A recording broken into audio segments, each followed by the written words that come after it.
Talk to me.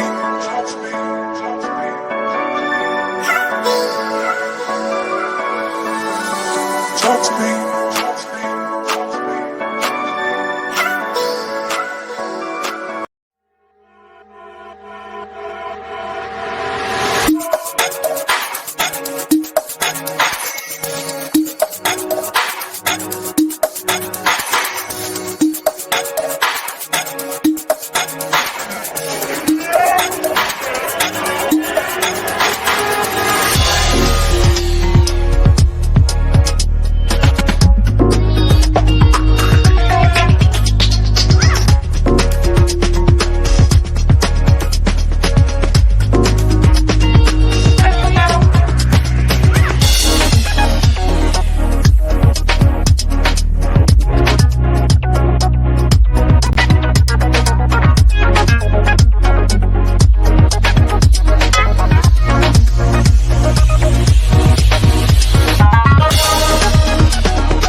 Bonjour les amis et bienvenue dans l'émission À votre santé sur JSF TV en lien avec Réseau International et Profession Gendarme. Nous sommes le lundi 2 mars 2026 et on chamboule un peu notre programme. En effet, je vous rappelle, il était prévu que nous évoquions ce soir la situation de médecins allemands. Certains sont encore en prison pour incompatibilité d'opinion avec leur gouvernement dans la politique sanitaire covidienne. Oui, en prison, au même titre d'ailleurs que l'avocat Rainer Fulmich. Partie remise, nous en discuterons bientôt, c'est promis. Mais aujourd'hui, on va aborder un sujet qui est au moins tout aussi grave, qui est hexagonal. C'est celui de la mort programmée, la mort sur ordonnance, la mort médicalisée, au pays qui a pourtant aboli la peine capitale en 1981.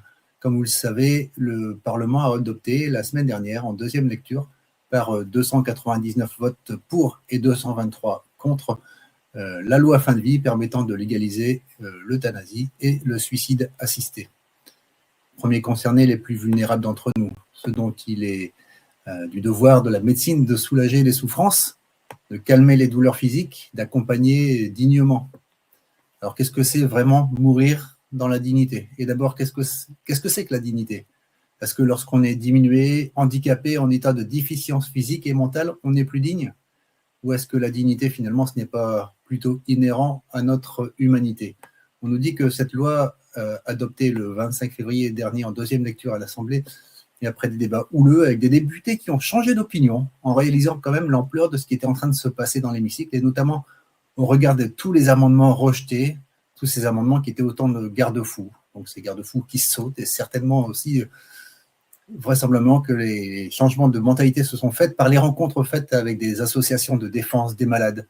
On nous dit donc que cette loi, c'est une liberté de plus, attendue par une très large majorité de Français. On va voir s'il en est réellement ainsi. Mais de quelle liberté s'agit-il quand on est fragile, malade, considéré comme incurable, sans espoir d'une prise en charge efficiente? Et est-ce qu'on n'aurait pas d'autre choix pour soulager ses souffrances que de partir par la petite porte? La loi fin de vie sur l'euthanasie et le suicide assisté a donc été adoptée le 25 février dernier en deuxième lecture. Ce texte doit repasser au Sénat. Il est issu de la proposition de loi numéro 3755 déposée déjà en 2021 par le député Olivier Falorni, et il introduit un droit à l'aide à mourir pour les personnes majeures atteintes d'une affection grave et incurable, en phase avancée ou terminale et souffrant de douleurs insupportables non soulagées par les traitements. Ça, c'est pour le cadre. Ceci étant, les opinions changent un peu, à la fois dans l'hémicycle, mais également dans le public. On a trouvé même des réactions de la part des autorités dites sanitaires françaises. Je pense notamment au Conseil national de l'Ordre des médecins, par l'intermédiaire de son président, et également d'autres figures importantes de la médecine, comme l'Académie de médecine, des députés qui font des tribunes dans les journaux, 42 députés dans le Figaro, qui disaient « Nous ne pouvons pas franchir à la légère des seuils irréversibles ». Alors tout ça, on va l'aborder avec mon invité du jour. J'ai un immense honneur d'accueillir quelqu'un pour qui j'ai une grande admiration. Il s'agit de Jean-Frédéric Poisson. Bienvenue à vous, Monsieur Poisson. Merci beaucoup, merci de votre invitation. Bonsoir à tous. C'est une grande joie pour moi. Bien sûr, je vous connais depuis longtemps, mais c'est normal. Vous étiez une figure politique. Je rappelle que vous avez été maire de Rambouillet jusqu'en 2007, puis député pendant une dizaine d'années. Vous avez été plusieurs fois candidat aux élections présidentielles. Vous avez écrit plusieurs livres, dont le dernier qu'on va passer ici en image à l'écran, où vous parlez des soins palliatifs. Et c'est pour ça que j'avais préféré chambouler un petit peu mon programme de l'émission de ce soir, parce que ce qui se passe en France est extrêmement grave et j'aimerais pouvoir en revenir avec vous. Voilà, je vous laisse poursuivre la présentation si j'ai oublié quelque chose. Non, c'était pour l'instant en tout cas assez complet. Peut-être indiquer que je suis philosophe de formation et que j'ai effectivement soutenu ma thèse de doctorat il y a maintenant quelques années, plusieurs décennies, 2,5 exactement, décennies, sur la loi française de bioéthique et sur le statut de la dignité dans la loi française de bioéthique, la dignité de la personne humaine est pour moi un sujet d'intérêt constant, à la fois intellectuel et pratique, ce qui a justifié mon engagement politique, dans lequel je suis rentré un peu par un concours de circonstances, mais je suis resté parce que j'ai considéré que c'était le lieu dans lequel je pouvais le plus utilement, je pense, défendre cette belle réalité qu'est la dignité humaine. Alors c'est parfait, on va justement parler de la dignité, puisque vous savez qu'il y a une association qui pousse fortement à l'euthanasie depuis de nombreuses années, quelques décennies même. Moi j'en avais entendu parler déjà dès le début des années 2000 avec l'affaire de Vincent Imbert, et non pas Vincent Lambert, mais Vincent Imbert, près de chez moi, 40 km de chez moi, à Berck-sur-Mer, qui a été... disons que sa maman a commis un geste fatal qui a ensuite été poursuivi par l'équipe médicale. Chez un jeune homme qui nous a été au départ considéré comme étant tétraplégique, ce qui est faux. Hein. C'était encore du foutage de gueule. Il était double hémiplégique, ce qui n'est pas du tout la même chose. Je suppose que vous le saviez. Une double hémiplégie, ça suppose qu'il y a eu une lésion cérébrale bilatérale, donc le cerveau. Et quand on a un cerveau lésé comme il avait Vincent Imbert, on ne peut pas écrire un livre tel qu'il l'a fait, même en bougeant le petit doigt. Voilà, donc il s'agit de l'ADMD, Association pour le droit à mourir dans la dignité. J'avais toujours eu l'impression qu'il y avait une espèce de hold-up de ce mot dignité.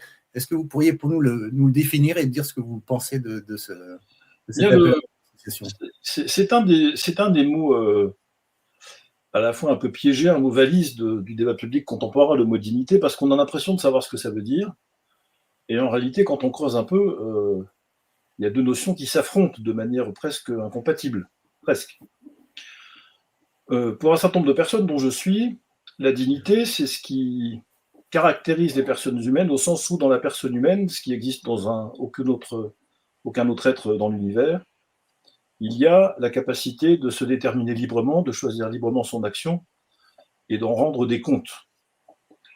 Et c'est cette capacité particulière d'autonomie, beaucoup plus parfaite, beaucoup plus accomplie, encore une fois, que dans n'importe quel autre être de la nature, qui justifie qu'on protège la personne humaine d'une manière particulière, parce que cette capacité d'agir librement lui donne une valeur particulière.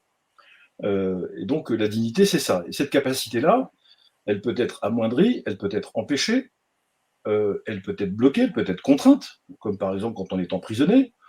Elle peut être amoindrie quand on est sous des drogues ou des psychotropes quelconques.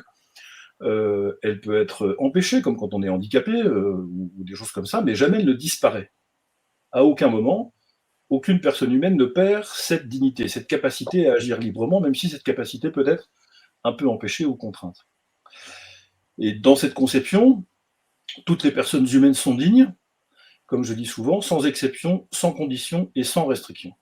Et donc toute personne humaine, depuis qu'elle est conçue jusqu'à ce qu'elle disparaisse naturellement, doit faire l'objet d'une protection particulière, d'une attention particulière, d'un soin particulier, d'un respect particulier, qui ne souffre pas de conditions.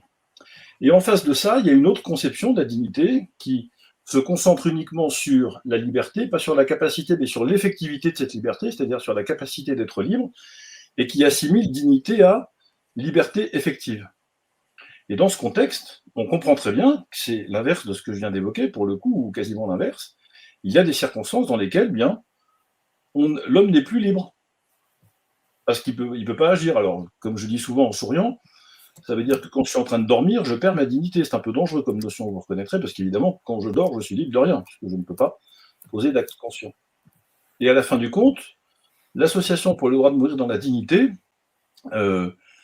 elle invite à penser que dignité égale liberté, égale donc capacité totale de choix, impossibilité de faire entraver ce choix pour quelque raison que ce soit, et donc y compris celui de décider de l'heure de sa propre mort, parce que, on considère qu'à un moment donné, quand on dit d'un tel qu'il a perdu sa dignité, ou que on ne se sent plus digne, ou que, etc., ce sentiment de dépréciation qui peut traverser un certain nombre de patients dans l'état de faiblesse dans lequel ils sont, ce sentiment, il est parfaitement compréhensible, il est d'ailleurs souvent constaté, mais pour autant, on considère que, ma foi, dans la mesure où ce serait un effet de la liberté que de pouvoir choisir, y compris le moment de son départ, eh bien, il ne doit pas y avoir aucune espèce d'entrave à cette liberté-là, parce que la DMD, comme d'ailleurs un certain nombre d'autres associations ou de partis politiques, considèrent que liberté égale absence d'entrave, absence de contrainte et possibilité de transgresser à peu près tout dans toutes les directions et pour toutes les raisons possibles et imaginables. Donc il y a là, dans ce débat, c'est le cœur du sujet, deux conceptions de la dignité qui s'affrontent. Au nom de la première, on ne peut jamais ôter la vie à quelqu'un en dehors des situations de légitime défense sans être inquiété par le code pénal et par la justice. Et dans la seconde, ma foi, à partir du moment où il y a une demande qui émane d'une liberté, prétendue telle, une conscience, prétendue telle, à ce moment-là, on peut retirer la vie à quelqu'un à partir du moment où il l'a souhaité. Il y a là donc deux conceptions qui sont assez largement irréconciliables. Et pour l'instant, dans le débat parlementaire, c'est la seconde qui l'a emporté sur la première. Est-ce que vous avez rencontré des médecins, des soignants qui vous ont parlé de cette loi fin de vie et de leurs éventuelles inquiétudes? Ah oui. Oui, et puis pas depuis cette année, parce que malheureusement, ça n'est pas la première fois que ce sujet arrive sur la table. La première occurrence, c'était une proposition de loi portée par Manuel Valls, à l'époque où il était député socialiste d'opposition, c'était pendant le quinquennat de Nicolas Sarkozy, de mémoire c'était en 2009. La deuxième occurrence, c'était au moment du débat sur la loi dite Claes-Leonetti, sur la sédation profonde, on y reviendra peut-être dans notre conversation, où un certain nombre de députés socialistes emmenés par Jean-Louis Touraine, qui s'est rendu célèbre depuis, avait également porté un amendement, cette fois-ci, à la loi Claes-Leonetti, qui voulait légaliser l'euthanasie. La troisième fois, c'était à nouveau Jean-Louis Touraine, c'était l'été 2020 ou 2021, il n'y a pas très longtemps, en tout cas, pendant le premier quinquennat d'Emmanuel Macron, où là, l'article avait été adopté qui légalisait l'euthanasie, mais la proposition de loi n'avait pas pu être débattue jusqu'à son terme. Donc cet article était resté sans effet. Et donc à chaque fois, on a entendu les mêmes arguments, les mêmes raisons, les mêmes motifs que ceux qu'on entend depuis qu'il existe en France un lobby qui s'est fait pour mission, qui s'est donné pour mission de faire légaliser l'euthanasie et qui, pour l'instant, ne réussit pas trop mal, pour notre malheur à tous. Donc j'ai évidemment rencontré pendant toutes ces années des tas de soignants, lu énormément de témoignages de médecins de toute nature, principalement des gériatres, des oncologues, des médecins spécialisés dans les unités de soins palliatifs, également des médecins généralistes. Tout le monde toutes les professions de santé sont confrontées à ça un jour ou l'autre, des directeurs de maisons de retraite médicalisées, des tas de gens comme ça, qui sont confrontés à la fragilité des patients tous les jours et qui ont toujours dit, à la suite du tout premier témoignage que j'avais lu dans ce sens, le très grand cancérologue Lucien Israël, qui est décédé depuis maintenant un certain nombre d'années, dans un livre de mémoire, avait indiqué que, alors je ne sais pas, la carrière de Lucien Israël a dû durer, je ne sais pas, 45-50 ans, peut-être même davantage, très grand professeur de médecine. Il disait que dans la quasi-unanimité des cas dans lesquels il avait été confronté à des demandes de mort de la part de ses patients, la perspective d'être pris en charge, soigné, accompagné, de ne pas rester dans l'isolement et dans la souffrance physique avait conduit ces patients à changer d'avis et finalement à profiter le plus possible des derniers instants de leur existence. Donc oui, bien sûr, il y a énormément de témoignages qui sont venus conforter toutes ces années cette conviction qui est la mienne. Oui, c'est tout à fait ce que disait aussi Claire Fourcade, qui disait que quand une personne était bien accompagnée et bien prise en charge en soins palliatifs, la demande d'euthanasie diminuait, et diminuait pas sensiblement, diminuait fortement. Les demandes étaient quasi inexistantes. C'est ce que rappelait aussi le député et médecin professeur Philippe Juvin récemment. Par contre, il y a une chose qui m'intrigue un petit peu. Je ne sais pas si vous avez noté, mais le 26 février, c'est-à-dire le lendemain du vote à l'Assemblée pour la deuxième lecture, il y a une nouvelle ministre du handicap qui a été nommée. Il s'agit de Camille Galliard-Minier. Et on a su que la veille, donc le 25, elle avait voté en faveur de la loi sur l'euthanasie. Je rappelle qu'elle est nommée maintenant ministre du handicap. Alors, qu'est-ce que ça vous inspire? Quel message ça donne aux personnes qui sont actuellement en situation de handicap? D'ailleurs, ça commence par indiquer que si vous voulez faire carrière dans la Macronie, il vaut mieux être favorable à l'euthanasie qu'opposé. Première remarque. Deuxième remarque, les personnes handicapées, pour beaucoup d'entre elles et beaucoup d'associations, n'étaient pas du tout rassurées par ce texte sur l'euthanasie, parce que au terme même de la loi, il y a un certain nombre de situations de handicap qui deviennent éligibles, entre guillemets, au bénéfice, à nouveau je mets des guillemets, de l'euthanasie, et donc les personnes handicapées et les associations qui les accompagnent ont raison de s'inquiéter de cette nomination. De toute façon, si la Macronie avait quelque attention que ce soit à l'égard du handicap, je pense qu'on s'en serait rendu compte maintenant depuis 9 ans, mais enfin, il ne s'est pas produit grand-chose pour le coup. D'ailleurs, en règle générale, les personnes handicapées sont souvent les grandes oubliées de nos politiques publiques. Enfin, c'est une cause et une situation, pour le coup, qui est assez peu prise en compte, malheureusement, par la puissance publique. Je ne parle pas des collectivités locales qui, pour beaucoup d'entre elles, sont très dévouées, entament beaucoup de programmes locaux, des systèmes d'aide, d'écoute, etc. Enfin, il y a beaucoup de choses qui se passent dans les communes, mais elles le font de manière un peu isolée, parce que le gouvernement, ces gouvernements-là, en tout cas, sont contre-fichus à peu près. On peut éventuellement même penser, à l'instar du professeur Jérôme Lejeune, que lorsqu'une société ne s'occupe plus de ces personnes vulnérables et handicapées, elle a commencé à perdre de sa civilisation. On reconnaît la valeur d'une civilisation à l'attention qu'elle porte aux plus faibles de ses membres. Et j'ai l'habitude de dire, moi qui ai exercé pendant un quart de siècle des responsabilités d'élu local, que quand vous vous préoccupez du sort des personnes handicapées, en réalité, vous facilitez la vie de tout le monde. J'en veux un seul exemple. Si vous facilitez le passage pour les personnes qui sont en fauteuil roulant, vous abaissez les trottoirs, vous imaginez les systèmes de circulation dans les étages, etc., tous ceux qui sont affaiblis, en convalescence, les mamans avec leurs poussettes, ceux qui ont des béquilles, etc., mais ils en profitent. Occupez-vous des personnes handicapées, tout le monde en profitera. Voilà. Mais dans une société qui est imaginée par des forts et des puissants, les faibles n'ont pas beaucoup de place. Il y a eu beaucoup de débats à l'Assemblée. On va passer l'intervention qui dure quelques minutes du député Vincent Trébuchet. Juste avant ça, vous parliez tout à l'heure, Jean-Frédéric Poisson, de carrière dans la Macronie concernant Madame Galliard-Minier. Quelqu'un qui a fait carrière dans la Macronie, mais qui en est sorti, qui était ministre de la Santé, médecin, c'était Yannick Neuder. Et lui a voté contre la loi. Je ne sais pas ce qu'il aurait voté s'il avait encore été installé dans la Macronie, mais il a voté contre la loi qui instaurait l'euthanasie et pour la loi de renforcement des soins palliatifs, rappelant que l'urgence reste l'accès aux soins palliatifs et à une prise en charge de la douleur digne partout sur le territoire. Alors, je veux quand même lui rendre hommage parce que je n'ai pas toujours été d'accord avec lui, notamment concernant la période de Covid et la façon dont ça a été géré. Mais là, au moins, il dit des choses tout à fait sensées. Il dit que tant que chacun ne peut pas être accompagné correctement, parler d'un choix libre est une illusion. Des garde-fous ont été fragilisés ou supprimés au cours des débats parlementaires. Le délit d'entrave au droit à l'aide à mourir avec des sanctions pénales, une décision non collégiale pouvant ne reposer que sur la décision d'un seul médecin. Et les majeurs protégés en tutelle ou en curatelle sont concernés. Et là, on peut aussi rappeler ce que disait le professeur Philippe Juvin. Ils ne peuvent pas signer de chèque, mais ils sont aptes à demander à mourir. C'est quand même surprenant.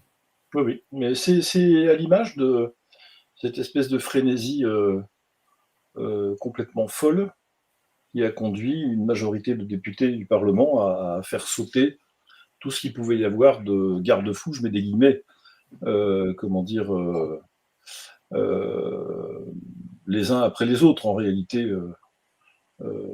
alors on y reviendra sans doute dans notre conversation, mais une fois que le principe même est acquis, c'est-à-dire qu'on peut ôter la vie soit par délégation, soit directement d'un patient qui n'est pas en train de vous menacer, une fois que le principe est acquis, le reste c'est de la littérature. On ne parle plus que des modalités. Alors elles peuvent être plus ou moins cruelles, plus ou moins barbares, plus ou moins violentes, plus ou moins brutales, plus ou moins incompréhensibles, mais en attendant, quand le principe est acquis, le principe est acquis. Et après, on ne discute plus que les modalités. Or, c'est le principe même qu'il faut condamner. À partir du moment où, comme je dis de temps en temps, les logiciens disent d'ailleurs ça rejoint le bon sens, il faut qu'une porte soit ouverte ou fermée, même quand elle est entrebâillée, elle est ouverte.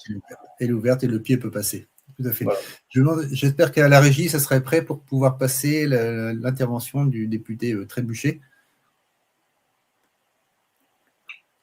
Elle dure quelques minutes, mais elle vaut le coup d'être entendue dans son ensemble parce que je pense qu'elle résume assez bien la situation.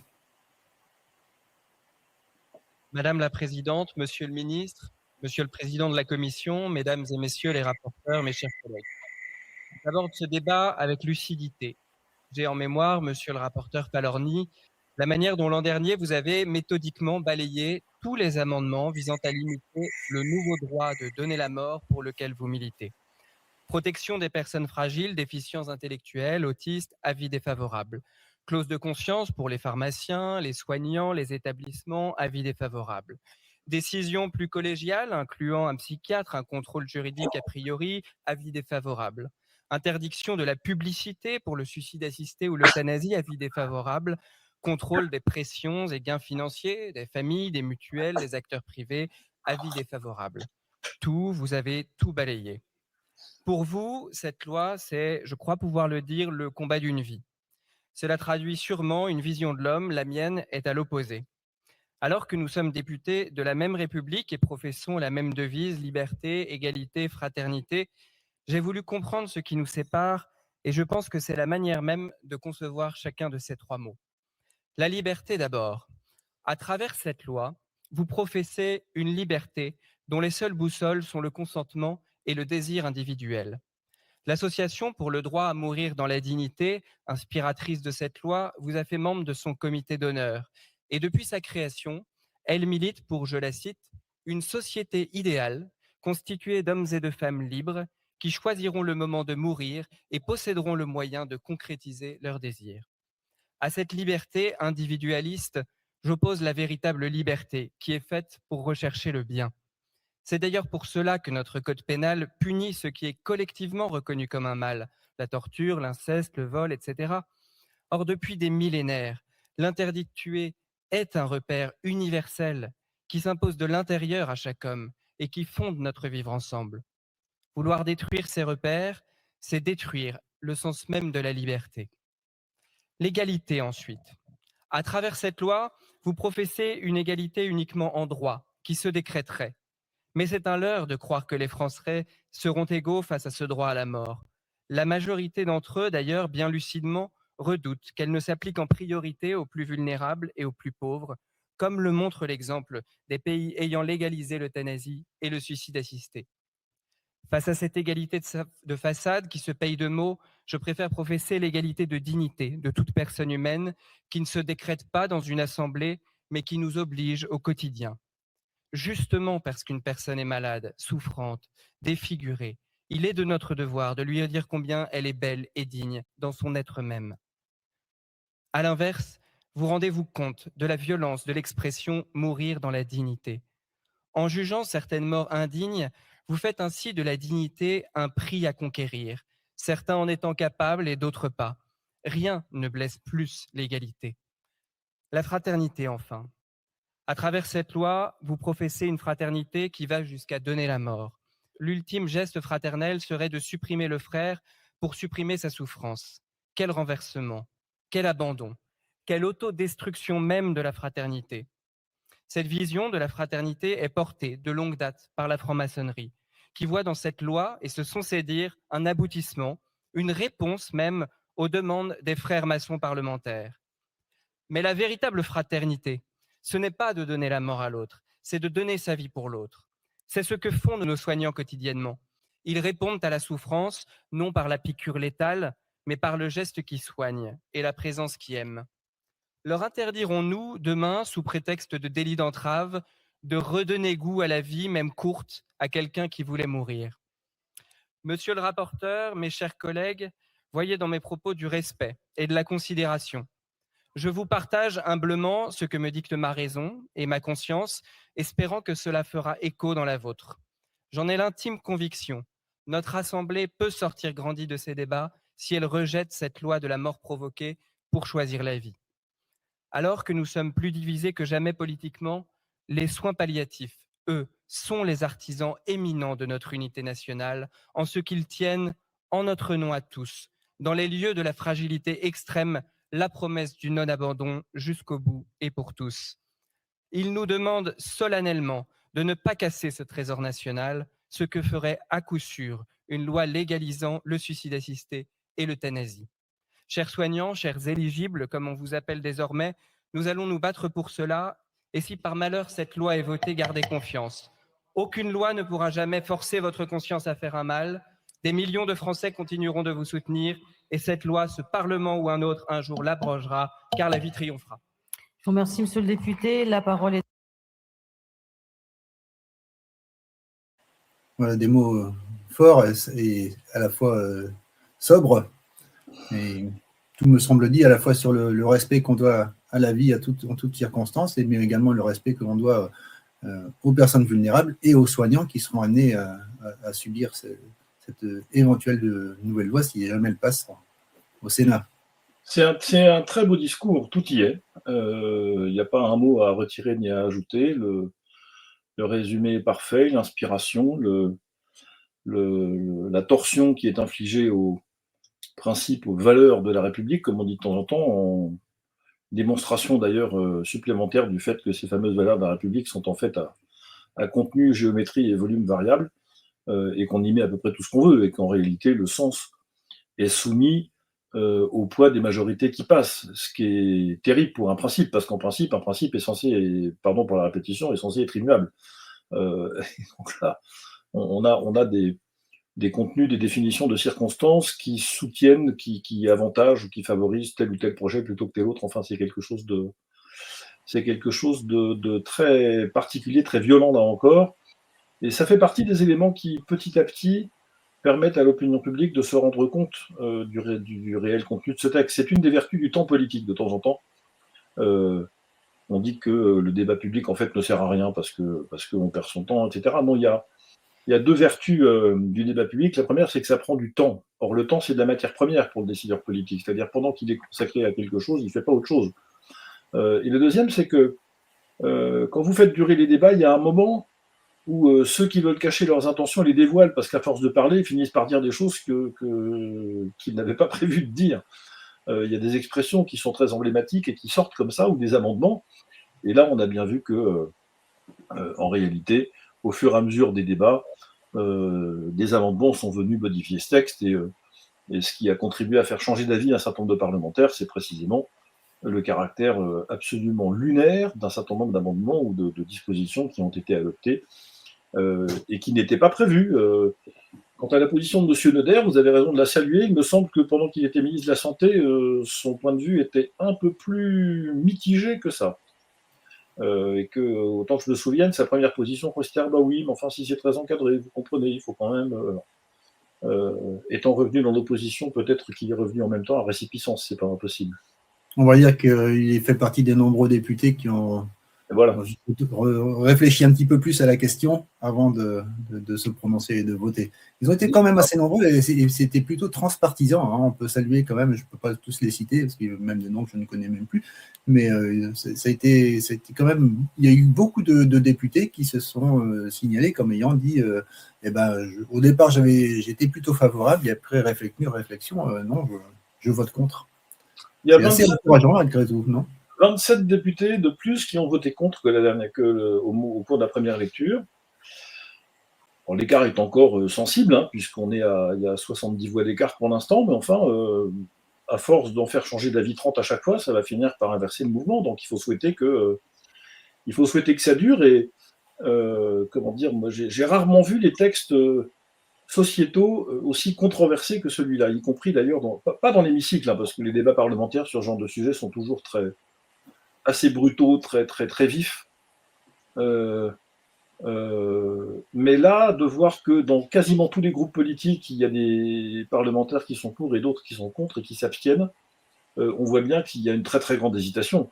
On voit surtout que quand vous prenez le Parlement dans son ensemble, en réalité, il n'y a pas de majorité pour voter cette loi. C'est ça qui est très significatif. Et par ailleurs, dans le contexte politique où nous sommes, enfin, demander au Parlement de consacrer 2 semaines, 3 semaines de travail à un sujet comme celui-là, alors que la guerre est à nos portes et que l'on se demande si on ne va pas partager notre dissuasion nucléaire avec l'Allemagne et le reste de l'Europe, ce qui serait une folie. Et pas loin d'une haute trahison de la part du chef de l'État, pardon de cette parenthèse. Enfin, on a quand même d'autres choses à faire, me semble-t-il, que de discuter de ça, qui est un non-sujet, de mon point de vue. Hein. Est-ce que vous avez constaté les dérives également au niveau des autres pays qui avaient légalisé l'euthanasie? Est-ce qu'elles vous font peur? Je pense notamment à la Belgique et au Canada. Comme tout le monde, la Belgique étant une forme d'emblème, et le Canada aussi. Enfin, on sait bien que la proportion maintenant la proportion des décès, je crois que c'est au Québec, que 10% des décès annuels maintenant se produisent dans le cadre d'une procédure de demande d'euthanasie, ce qui est colossal. Enfin, pour la France, ça voudrait dire quelque chose comme 65 ou 70 000 personnes par an. Je ne sais pas où on va les recevoir à l'hôpital, par ailleurs, parce qu'on n'a pas la place Puis il faudra qu'on pense à dire un mot des établissements de santé qui sont aussi concernés et percutés par cette loi.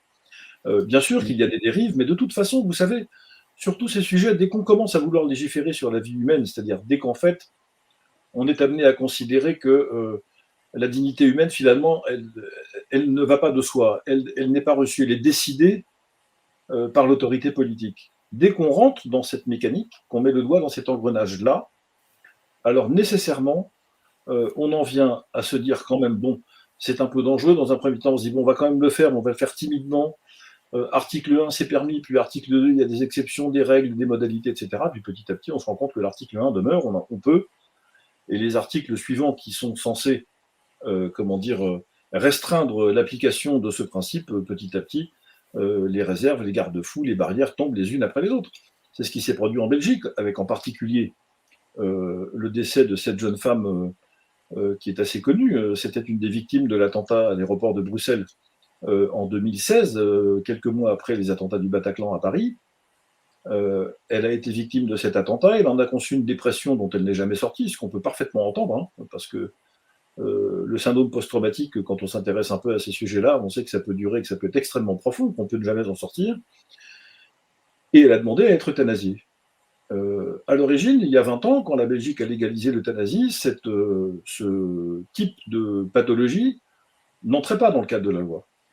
Et ça faisait partie d'ailleurs des assurances que le Parlement belge avait voulu donner au peuple belge en disant mais bien sûr que jamais il ne sera question d'accorder, entre guillemets, l'euthanasie à des gens qui souffrent de pathologies d'ordre psychologique. Et puis on se rend compte qu'une vingtaine d'années plus tard, c'est fait. Les portes sont ouvertes. Et d'ailleurs, Jean-Louis Touraine, dont j'évoquais le nom tout à l'heure, à 2 reprises, et ses témoignages, ses interventions, sont disponibles sur les réseaux sociaux, a déclaré à 2 reprises devant des associations de militants pro-euthanasie que, bien entendu, il fallait être satisfait de la légalisation de l'euthanasie dans le cadre de cette proposition de loi, mais que, compte tenu du fait qu'il y aurait encore beaucoup de barrières, il fallait continuer parce qu'évidemment, il faudrait y inclure dans le futur les mineurs, les personnes handicapées, les pathologies à caractère psychologique, etc., etc. Donc, en fait, ils visent un éventail extrêmement large et une liberté, encore une fois, totale. Ce que j'évoquais tout à l'heure, la porte étant ouverte, si vous mettez un coup de pied dans une porte quand elle est fermée pour l'ouvrir, ça ne marche pas. Quand elle est entrouverte, un coup de pied dans la porte, ça l'ouvre. Voilà, c'est toute la différence entre la préservation du principe et la suppression du principe. Alors, le député Vincent Trébuchet parlait dans ce discours qu'on a entendu de la franc-maçonnerie. Est-ce qu'elle est réellement derrière cette loi, à votre avis? Ah ben, elle l'a dit, hein, ça, de manière très claire. Les grands initiateurs, qui est le sénateur Caillavet, qui est décédé maintenant il y a quelques années, l'a dit. Les loges maçonniques ont dit, en particulier les Grand Orient de France, ont déclaré qu'elles étaient tout à fait satisfaites de ça. La logique elle-même, finalement, est une logique maçonne athée, hein, pour ne pas dire athée militante. Et puis, il y a des très grands dignitaires maçons, notamment Pierre Simon, à qui on doit tout un ouvrage du détail. Son ouvrage s'appelle « De la vie avant toute chose ». Alors, si vous le trouvez, dépêchez-vous de l'acheter parce qu'il est assez rare, il est difficile à trouver, mais... On me l'avait transmis en PDF, mais effectivement, il est très rare à trouver. Et si on peut le trouver éventuellement, ça va être quelque chose comme 120 ou 130 €. C'est ça, Et mais ça même si vous soyez livré. Si vous tombez dessus, il faut le lire, hein, parce que là, tout est décrit, c'est pas compliqué. Toute la mécanique est décrite depuis l'accouchement sans douleur, grosso modo, jusqu'à toutes les atteintes à la vie humaine. L'idée étant que c'est l'homme qui doit s'approprier la vie. Vous savez, il y a quelque chose qui est très révélateur, et à chaque fois que je suis interrogé sur ces questions, je cite la phrase que je vais citer maintenant. En 1993, à l'automne, Édouard Balladur est Premier ministre. L'Assemblée nationale a voté en première lecture un texte sur les lois de bioéthique. À l'époque, ça concernait principalement la procréation médicalement assistée. La question centrale, c'était la question de la protection de l'embryon humain. Le Sénat avait adopté un texte, et puis le texte revient, prévu pour le printemps 1994, devant l'Assemblée nationale. On demande à Jean-François Mattei, qui n'est pas encore ministre de la Santé, qui le deviendra quelques temps après, mais qui est alors député. Moi, Jean-François Mattei est par ailleurs un médecin, un généticien très très réputé à l'hôpital de la Timone à Marseille, de produire un rapport sur ces lois de bioéthique. Et il le rend à Édouard Balladur en novembre 1993. Le rapport s'appelle « De la vie avant toute chose ». Non, ça s'appelle « La vie en question », excusez-moi, « La vie en question ». Ça, pour le coup, c'est disponible sur le site du Parlement. Et dans l'introduction de ce texte, on trouve cette phrase qui dirige, au fond, qui explique et qui dirige tous les débats actuels. Je cite cette phrase mot pour mot. « Il appartient désormais au corps social de fixer lui-même les limites au-delà desquelles il ne reconnaît plus la forme de la condition humaine. »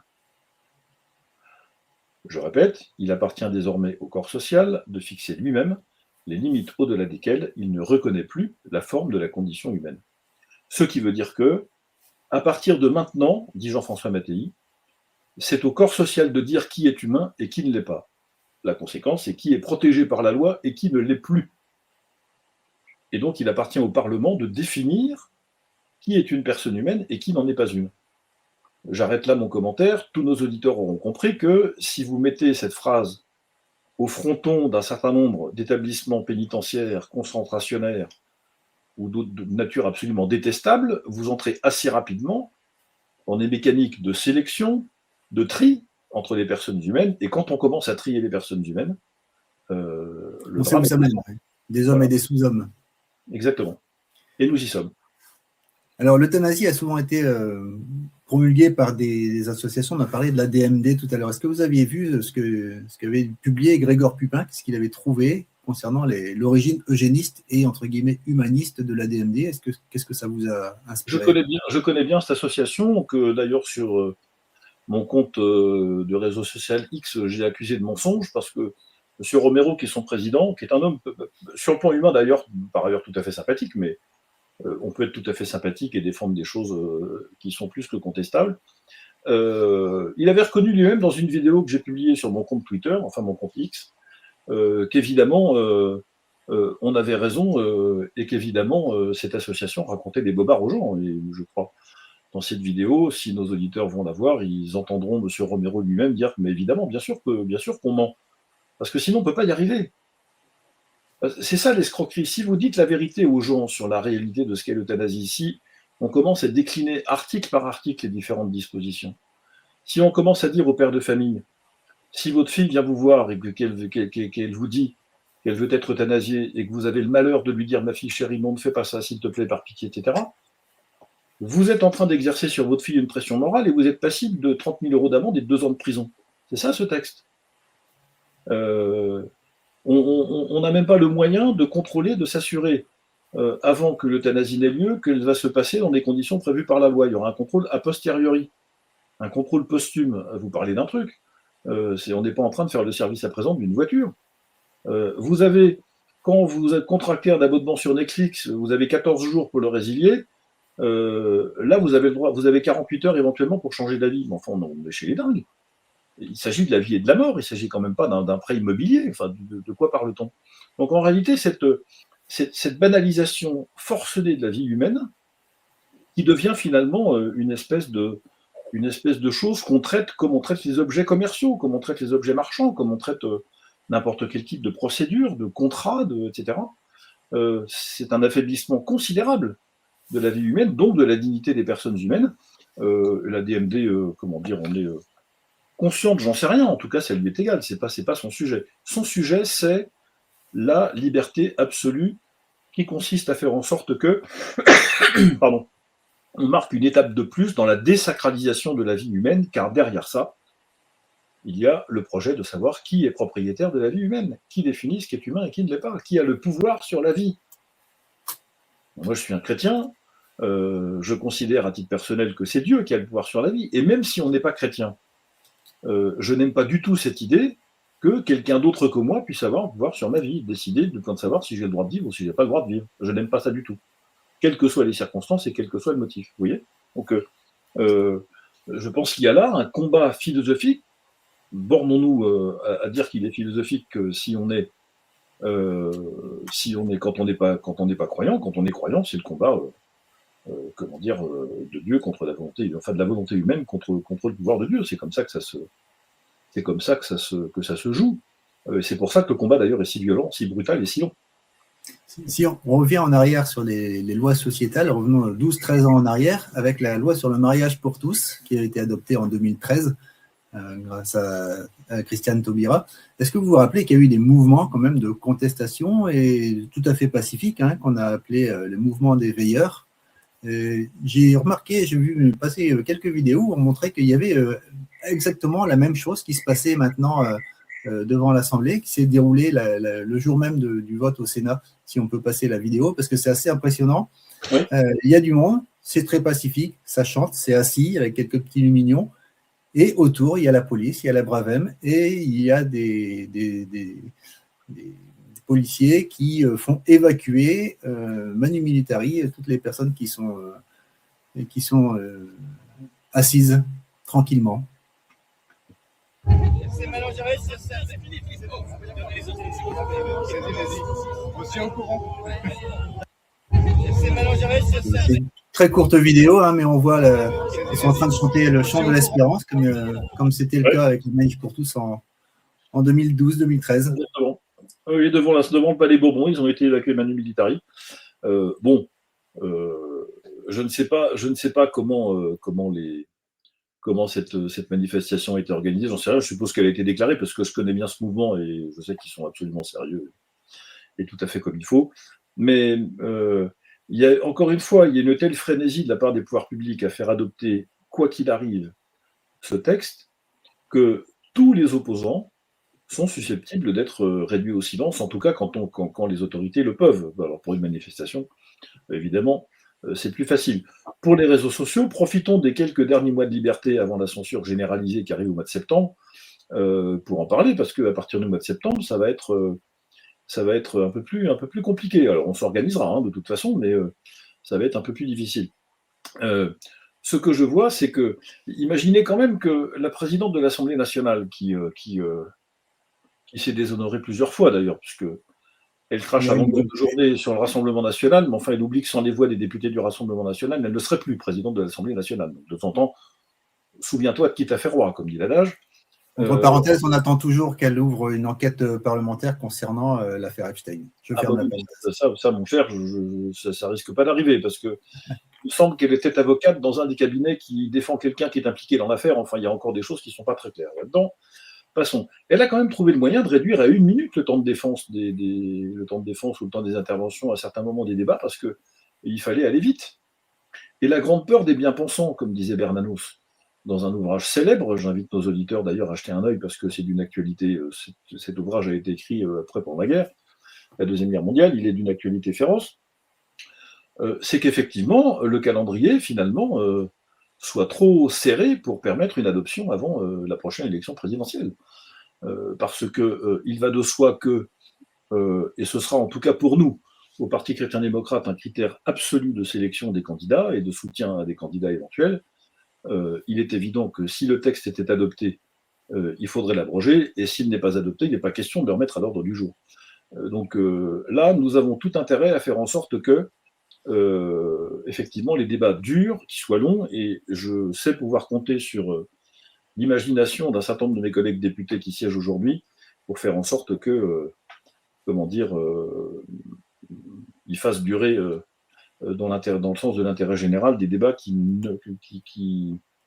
ne doivent pas pouvoir être conclus avant la prochaine élection présidentielle. S'il n'était pas adopté avant l'élection présidentielle, ce texte de loi, ça sonnerait son glas. Ce serait une très belle nouvelle pour notre pays.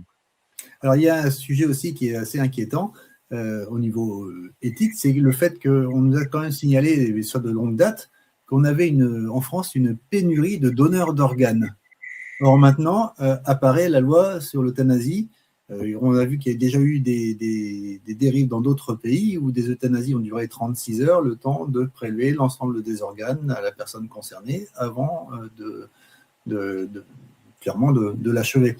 Grégoire Pupin, qu'on avait cité tout à l'heure, qui est directeur de l'ECLJ, qui est juriste, qui se définit également comme catholique, avait fait un message également là-dedans en disant que c'était inquiétant parce que ça pouvait entraîner une espèce de porte ouverte à des dérives de type on a un réservoir d'organes disponible et on va pouvoir l'utiliser grâce à cette nouvelle loi. Est-ce que vous pensez que c'est une dérive possible dans un pays? Alors, ça existe malheureusement depuis longtemps.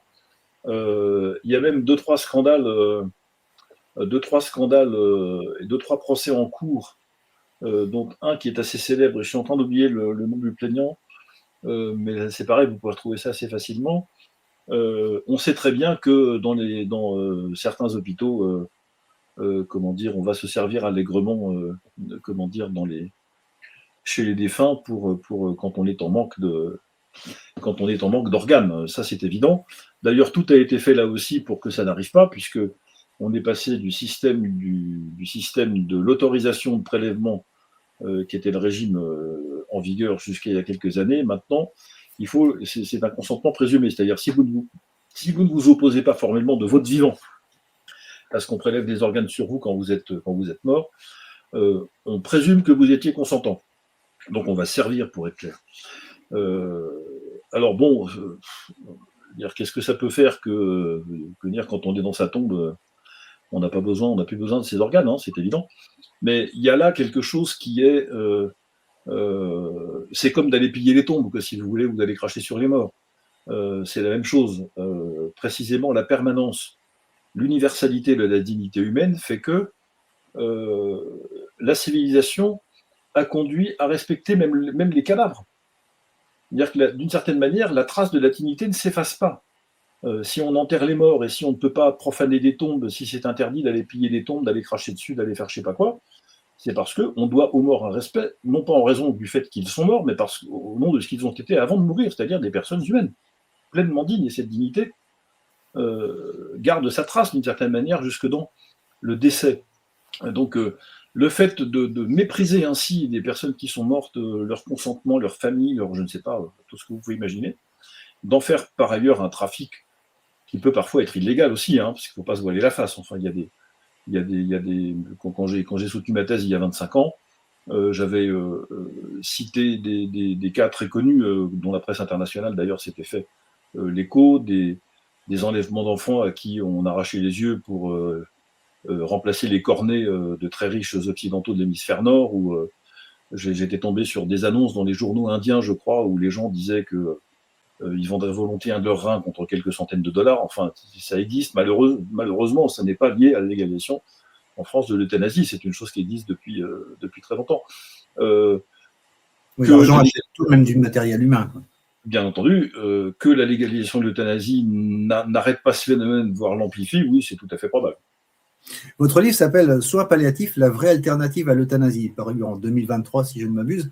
Oui. Vous faites quand même une belle éloge des soins palliatifs, mais comment est-ce qu'on peut expliquer qu'ils ne soient pas suffisamment développés en France? Depuis que je fais mes études de médecine, on parle des soins palliatifs, et même dans certains CHU, il n'y a pas d'unité de soins palliatifs, il y a juste des antennes avec un médecin, une infirmière, une psychologue qui circulent dans les services, dans les étages, mais strictement rien d'autre. Ah ben c'est le parent pauvre, vous savez, des politiques de santé publique. Enfin, c'est pas le seul, hein, parce que quand on voit l'état de l'hôpital public en France, on est quand même inquiet. Faut rappeler à nos auditeurs que le droit d'accès, le droit de bénéficier des soins palliatifs est inscrit pour nous tous dans la loi depuis 1999. C'était la loi sur le droit des patients portée à l'époque par Bernard Kouchner, qui était ministre de la Santé. Si c'est un droit, il n'est pas conditionné, en fait, il est conditionné par l'état du patient et par rien d'autre que ça. Et donc, depuis 27 ans, figure dans la loi le droit de bénéficier des soins palliatifs si vous êtes en situation d'en bénéficier, c'est-à-dire si votre état de santé le justifie et si par ailleurs vous le souhaitez, puisque tout ça ne peut pas être imposé, bien sûr, à personne. Il y a je pense alors j'ai assisté au Parlement et dans le cadre des débats sur les projets de loi de financement de la sécurité sociale, systématiquement des amendements que j'ai d'ailleurs co-signés et soutenus pour accroître et augmenter les crédits dédiés à l'implantation d'unités de soins palliatifs là où il en manquait.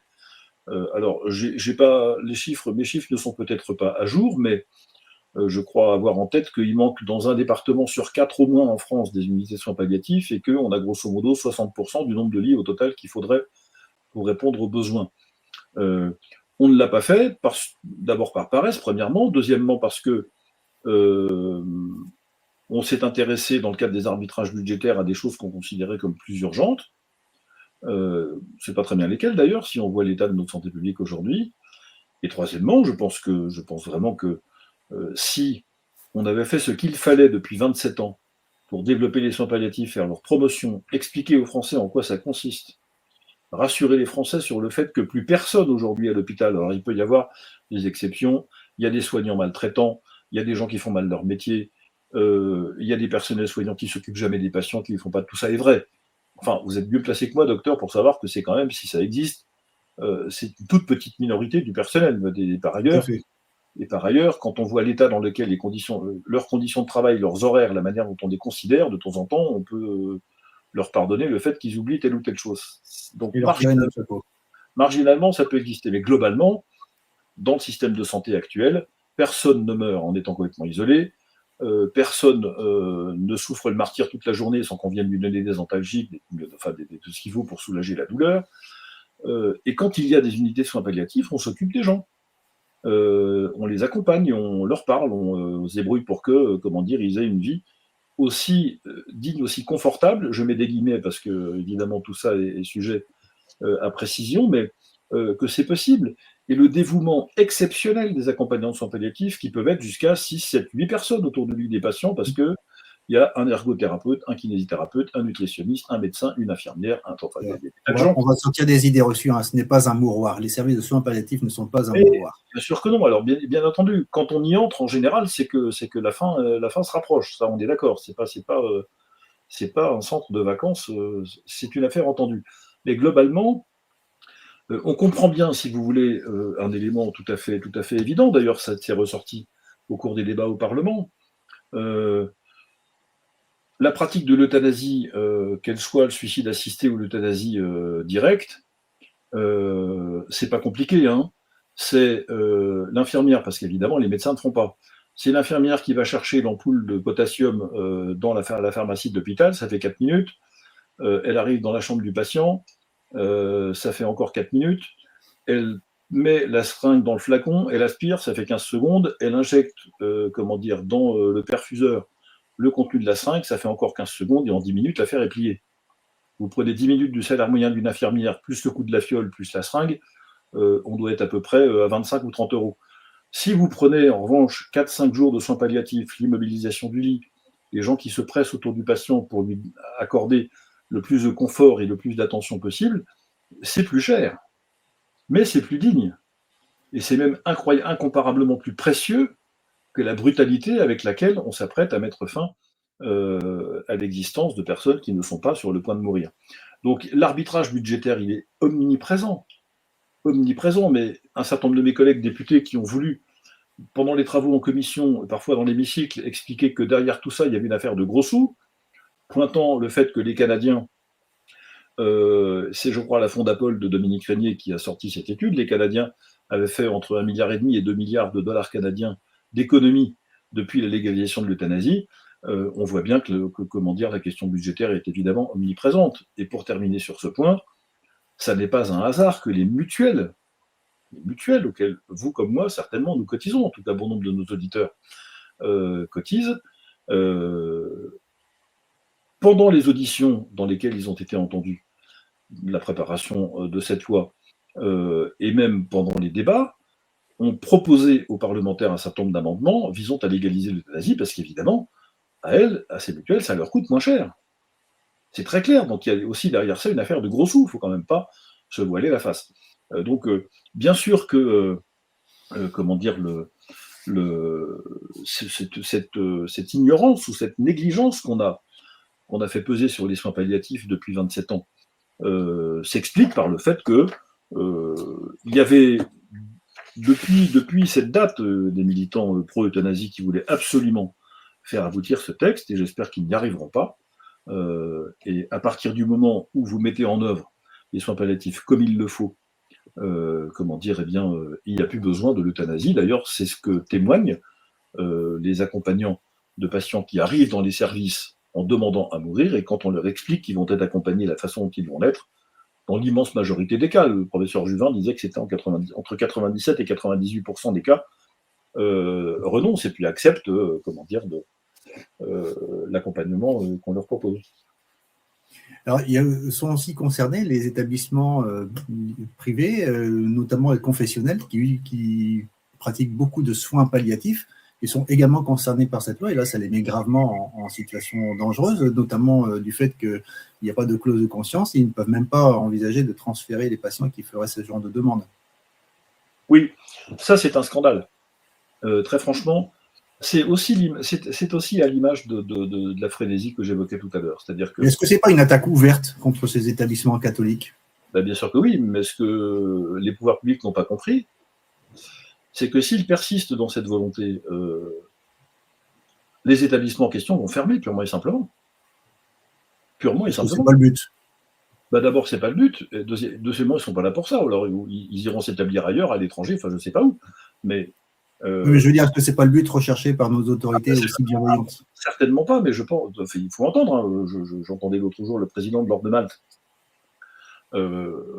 qui a sous sa responsabilité je ne sais pas combien de dizaines d'établissements dans lesquels on accompagne principalement des gens qui sont désargentés par ailleurs. Hein. Il ne faut pas croire que, comment dire, les congrégations des Petites Sœurs des Pauvres, l'Ordre de Malte, etc., tous ces établissements, c'est pas l'hôpital américain de Neuilly. Hein. On voit là des gens qui ont assez rarement les moyens d'être soignés ailleurs. Le président de l'Ordre de Malte a prévenu. Il a dit, nous, on n'est pas là pour pratiquer l'euthanasie, donc si on nous force à le faire, on fermera l'établissement. Et qu'est-ce qu'on va faire des patients ? Vous pensez qu'on a la place de les accueillir de n'importe où, comme ça, demain matin, qu'est-ce qui va se passer ? Je pense qu'il faudrait que, comment dire, les pouvoirs publics soient au fait et que les préfets soient alertés par les établissements, par les citoyens que nous sommes, sur le fait que, ou les maires, si effectivement on ferme à tel ou tel endroit, tel établissement, on va se retrouver avec un certain nombre de personnes dans la rue dont il va bien falloir s'occuper, à moins qu'on s'en moque. Ce que je ne peux pas complètement exclure à titre personnel. Donc c'est un vrai scandale parce que vous ne pouvez pas, c'est une attaque terrible contre la conscience. Vous ne pouvez pas forcer quelqu'un qui a donné sa vie pour que ce soit d'ailleurs dans le cadre d'une vocation religieuse ou simplement dans le cadre d'une mission de soignant laïque. Hein. Il n'y a pas de monopole ici. Vous ne pouvez pas forcer quelqu'un à pratiquer un acte qui va contre sa conscience. Comment c'est possible ça ? Et si vous le faites, et si vous demandez à un établissement qui a fait profession justement de ne jamais de respecter le serment d'Hippocrate, tout simplement, hein, ou le devoir de fraternité, c'est-à-dire de ne jamais franchir le pas qui conduit à supprimer la vie de quelqu'un de manière absolument consciente et volontaire, eh bien, ma foi, c'est pas supportable, c'est pas possible. Le docteur Aminim Lil, qui est docteur en pharmacie, qui est ancien interne des centres hospitaliers universitaires de Toulouse, et qui est également titulaire d'un Master 2 en droit de la santé, nous disait dans une émission il y a quelques semaines qu'en fait, cette loi, si elle passait, risquerait fort d'être inapplicable au regard de la législation française existant déjà. Et il disait, les professionnels de santé et autres personnes impliquées ne sont pas à l'abri de poursuites pénales pour notamment crimes d'assassinat, pas de meurtre, hein, d'assassinat, parce qu'il y aurait préméditation. Et il continue en disant, le meurtre n'est pas un droit de l'homme. Ça, c'est tout à fait vrai. C'est même le moins qu'on puisse dire. C'est même très contraire à toute la logique de droit de l'homme. Je ne suis pas sûr que ce risque existe parce que précisément le législateur a pris soin d'inclure dans... alors, je ne sais plus quel article de la proposition de loi, il me semble qu'il y a l'article 4, que précisément l'acte d'euthanasie ou de suicide assisté ne rentre pas dans le périmètre de l'article du Code pénal L122-4, je crois, qui définit justement les conditions du meurtre ou de l'assassinat. Donc on a bien pris soin d'écarter, de mettre en dehors du champ de l'article qui punit le meurtre l'acte d'euthanasie. La précaution juridique est prise, donc je ne suis pas sûr que ce risque existe. En revanche, comment dire, sur la clause de conscience, sur l'exercice du délit d'entrave, là, il y a plus qu'un danger, parce que précisément, la formulation du fameux article, alors je sais même si c'est 17 ou 19, peu importe, c'est 17, je crois, sur le délit d'entrave dans la loi, est extrêmement floue. Enfin, il s'agit de ne pas diffuser de fausses informations sur l'euthanasie. Alors, on ne voit pas très bien ce que ça pourrait être, hein. En dehors du fait que vous allez mourir, voilà, hein, c'est comme ça. Et en réalité, il est fait état, comme je l'évoquais tout à l'heure rapidement, de pression morale. À partir du moment où vous êtes soupçonné d'exercer une pression morale sur quelqu'un qui veut être euthanasié, vous êtes passible du délit d'entrave, donc je répète, 2 ans de prison, 30 000 € d'amende. Il vaut mieux trafiquer de la cocaïne à ce prix-là, je vous le dis en passant. Ou vendre sa fille sur Internet comme un juge de Dijon. Voilà, exactement. La pression morale, vous m'accorderez que c'est quand même extrêmement flou. Comment dire que un fils qui s'effondre en pleurs devant son père qui veut être euthanasié, est-ce que ça relève de la pression morale, est-ce que ça relève de la tristesse? Enfin, si on met ça entre les mains des juges, on va rentrer dans des choses très compliquées finalement, hein. Donc, on voit bien que finalement, comment dire, tout est fait pour que effectivement la logique d'euthanasie prime sur, au fond, à peu près toutes les situations. Y compris ce qu'on avait imaginé au départ. Dans le texte de départ, il était question d'avoir un avis collégial, 3 médecins, un délai de réflexion relativement long, etc. Bon. Mais à partir du moment où vous changez de logique, ce qui était d'ailleurs le problème du Sénat, le texte au Sénat a capoté parce qu'en fait la commande était insatisfiable d'une certaine manière.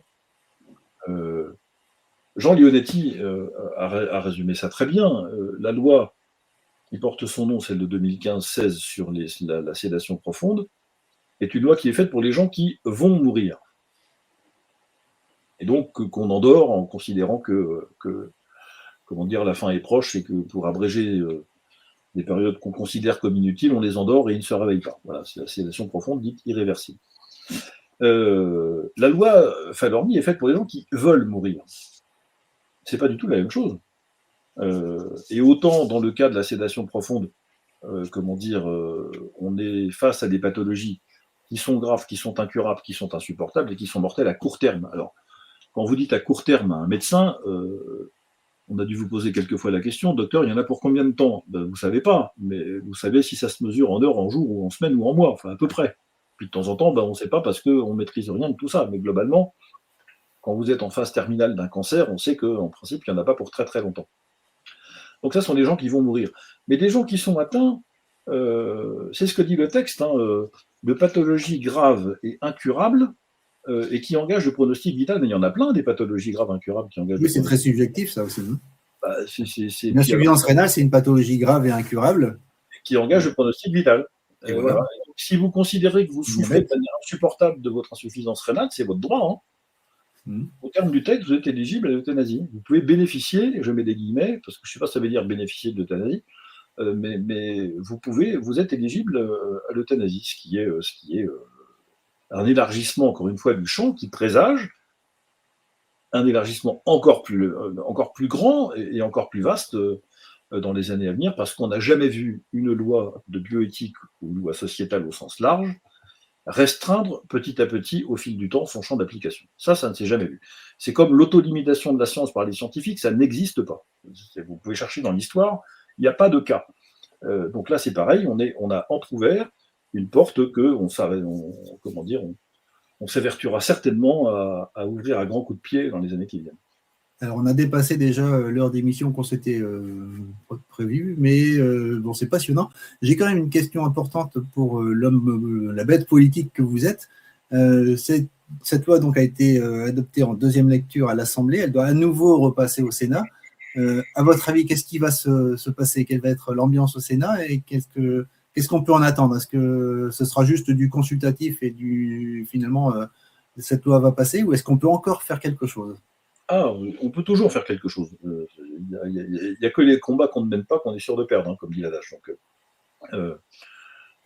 je pense que le Sénat ne va pas se faire avoir deux fois, d'une certaine manière. Je disais tout à l'heure que la commande passée à la Commission des affaires sociales du Sénat n'était pas satisfiable parce que on avait demandé, si j'ai bien compris, à la Commission des affaires sociales du Sénat de faire entrer dans la loi Claes-Leonetti une euthanasie d'exception, c'est-à-dire vraiment la possibilité d'euthanasier un patient, mais alors dans des cas si peu nombreux, des circonstances si contraignantes, avec des barrières, des garde-fous, des protections de tous les côtés, que finalement ça aurait pu devenir quasiment inapplicable. Et c'est ce qui a motivé le fait que, en séance, après le travail de la commission, vous l'avez entendu, c'était il y a 1 mois et demi à peu près, le fameux article 4 de la loi qui détermine ce régime, était contesté à la fois par les défenseurs de la loi qui considéraient qu'il n'y avait plus rien dedans, et à la fois par ceux qui voulaient s'opposer au principe de la loi, parce que pour eux, la possibilité même qu'il y ait une euthanasie, c'était trop. Donc en fait, une conjonction d'opposition pour des motifs exactement opposés, ils ont fait la peau de cet article 4, l'article 4 est tombé, et quand il n'y a plus de modalités pratiques d'accès à l'euthanasie, il n'y a plus de texte. Ce qui explique qu'en réalité, à peu près tout le monde a voté contre, pour des raisons encore une fois très diverses, et le texte a été vidé de son sens. Enfin, c'est un texte qui n'avait plus ni queue ni tête à la fin du débat dans l'hémicycle. Donc c'est pour ça que vous ne pouvez pas faire entrer l'euthanasie comme une exception dans la loi Leonetti, Claes-Leonetti, qui est justement fait pour éviter l'euthanasie et pour combattre le principe même de l'euthanasie. C'est impossible, sans tordre la loi. Donc je pense que le Sénat devrait adopter une autre attitude, mais qu'est-ce que ce serait? Il n'y en a qu'une qui compte, c'est de rejeter le principe même de la légalisation de l'euthanasie, du suicide assisté. Et la deuxième, c'est celle dans laquelle je crois, celle qui va, je pense, celle à laquelle on va assister. Alors, compte tenu de ce que pensera la majorité sénatoriale, parce que je pense qu'il y a, de toute façon, il n'y a pas de majorité au Sénat pour adopter le texte tel qu'il est sorti de l'Assemblée nationale. Pour moi, c'est une certitude. Maintenant, ils vont renier le délit d'entrave, ils vont élargir les délais de consultation, les délais de rétractation, ils vont revenir sur la cause de conscience des établissements, parce que c'est un point absolument crucial. Et on a au Sénat des gens qui sont des élus locaux avant tout, donc ils savent ce que c'est que le poids d'un hôpital. Beaucoup de sénateurs sont par ailleurs ou ont été présidents de leur centre hospitalier dans leur commune. Comment dire, ce sont des choses que les élus locaux connaissent bien. Donc il est probable que le Sénat va adopter un texte beaucoup moins offensif que l'Assemblée nationale, ce qui veut dire que nous aurons une commission mixte paritaire au terme de la deuxième lecture du Sénat qui ne conclura pas, puisque le Sénat et l'Assemblée ne pourront pas s'entendre sur un texte commun, et donc on repartira pour une troisième navette parlementaire qui nous amènera, alors là, le calendrier c'est quand, et Dieu lui-même, je ne suis pas sûr qu'il le sache, donc là on va rentrer dans les difficultés des élections sénatoriales au mois de décembre, la discussion budgétaire, projet de loi de financement de la sécurité sociale, puis budget de l'État, à la fois en recettes et en dépenses, avec le même tintouin que ce à quoi on a assisté à l'automne dernier, et on arrivera à la fermeture du Parlement fin janvier, parce que les années d'élection présidentielle, le Parlement s'arrête de travailler, enfin de légiférer en tout cas, à la fin du mois de janvier, tout début février. Donc en fait, c'est très très serré, le calendrier est très serré, et ce qui explique l'espèce d'agitation de la présidente de l'Assemblée nationale à vouloir absolument faire adopter ce texte avant la présidentielle. Ça va être très compliqué, c'est pour ça qu'il faut que ça traîne. Il faut que ça traîne, là, c'est absolument. Donc, c'est pas encore perdu, il y a encore beaucoup de recours à faire. Et puis par ailleurs, pardon, c'est pas perdu pour une autre raison qui est beaucoup plus sérieuse, cette fois-ci, beaucoup plus de fond.